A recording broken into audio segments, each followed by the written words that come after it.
I shouldn't be alive today. I should have died on February the 2nd, 2006. That was supposed to be my last day here in this physical life. Because on that day, the doctors had told my husband and my family that I only had a few more hours to live.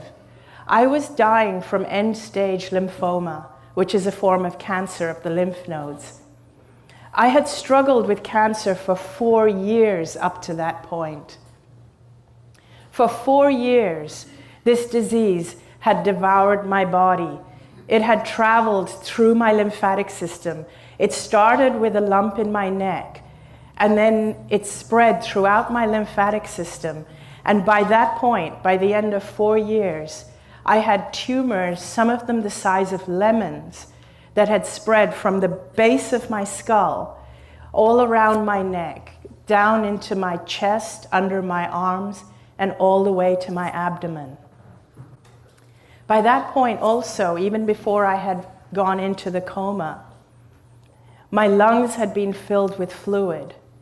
And every time I would lie down, I would choke on my own fluid. My muscles had completely deteriorated, so I weighed about 85 pounds. I looked like just a skeleton with skin on.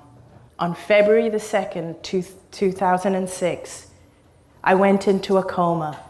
The doctors had said these were my final hours because now my organs had shut down. I was aware of everything the doctors were doing. And then I also became aware of my father and my best friend, both of whom I had lost. Both of them had crossed over, had died. But I became aware of their presence with me, as though they were guiding me and communicating with me.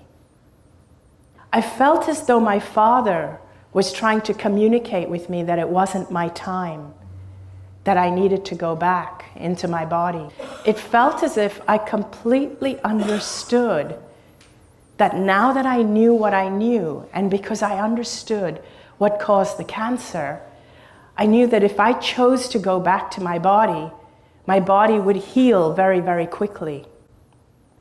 And so, in that moment, I made the decision to go back, and I heard as though my father and my best friend said to me, now that you know the truth of who you really are, go back and live your life fearlessly. I woke up from the coma, and my family was so relieved to see me.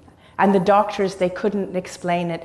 The doctors were there and they were surprised, but they were being very, very cautious because there was no way of knowing whether I was going to stay out of the coma or heal or go back. Within 5 days, the tumors in my body had shrunk by 70%. After 5 weeks, I was released from the hospital to go home.